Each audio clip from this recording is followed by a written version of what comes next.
guys, thank you so much for the tremendous response for Aura of Ustad. చాలా మంది మెత్తని మట్టి ఆ లిరిక్ ఒకటి బండరాళ్ళని బద్దలు కొట్టే లిరిక్లు ఇవన్నీ వేరే వేరే వాళ్ళ ఎడిట్లు చేసి పంపిస్తుంటే ఎటర్లీ రష్ వస్తుంది. Thanks a lot.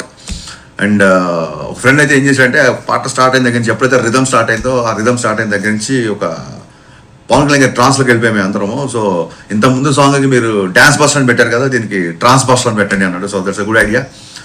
సో ఈ పాట పవన్ కళ్యాణ్ గారి వ్యక్తిత్వానికి కొంచెం పర్సనల్ యాటిట్యూడ్కి దగ్గరగా ఉండడంతో కొంతమంది కొన్ని ఇంట్రెస్టింగ్ కన్సర్న్స్ రేస్ చేశారు. ఒకళ్ళు ఇద్దరు చేస్తే నేను వీడియో చేసేవాడిని కాదు, చాలా మంది అడిగారు. సో వాళ్ళ డౌట్ ఏంటంటే, అన్న సినిమాలో పొలిటికల్ డైలాగ్స్ ఉంటాయా, పొలిటికల్గా రెఫరెన్స్లు కానీ అలాంటి డైలాగులు ఉంటాయా అని చెప్పి అడిగారు. సో ఈ విషయంలో క్లియర్గా చెప్పాల్సింది ఏంటంటే, డే 1 నుంచి పవన్ కళ్యాణ్ గారు సినిమాలాగా, సినిమా అంటే వినోదం, సినిమా వేరు పాలిటిక్స్ వేరు అనేది ఆయన డే 1 నుంచి మాకు అందరూ క్లియర్గా చెప్పారు. ఆయన కూడా అదే ఫాలో అవుతారు.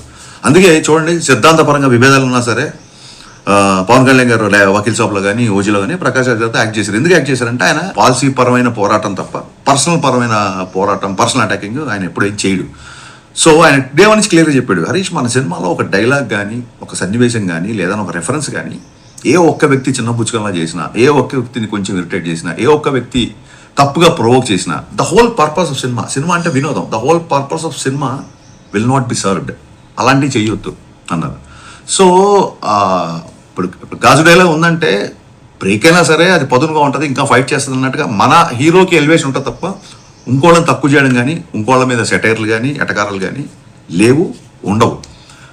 అంటే రీజన్ ఏంటంటే సింపుల్ థింగ్, ఆయనకి అన్ని పార్టీల్లో ఫ్యాన్స్ ఉన్నారు.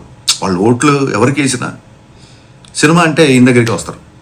అండ్ ఇంకా గొప్ప విషయం ఏంటంటే, నేను థ్రిల్ అయిపోయిన విషయం ఏంటంటే, ఫ్యాన్స్ అందరూ కూడా సేమ్ ఆయన వ్యక్తిత్వాన్ని ఫాలో అవుతూ, అన్న మనకు వద్దు, మనకు పాలిటిక్స్ రెఫరెన్స్లు అయ్యి పెట్టొద్దు, మనకు ఎంటర్టైన్మెంట్ కావాలన్నా బ్లాస్ట్ అయిపోవాలి, మనకెందుకన్నా అన్నారు. నిజంగా హ్యాట్స్ ఆఫ్ అబ్బాయిలు. నిజంగా కళ్యాణ్ గారిని ఫాలో అవ్వడం అంటే ఊరికే ఆయన స్టైల్నో స్వాగ్నో కాకుండా ఆయన వ్యక్తిత్వాన్ని, ఆయన బలమైన సిద్ధాంతాన్ని ఫాలో అవుతున్నారు. నేను ఆ విషయంలో నేను చాలా థ్రిల్ అయిపోయా. సో ప్రతి ఒక్కళ్ళు ఈ సినిమాకి వచ్చి ప్రశాంతంగా ఎంజాయ్ చేసేలాగా ఉంటుంది.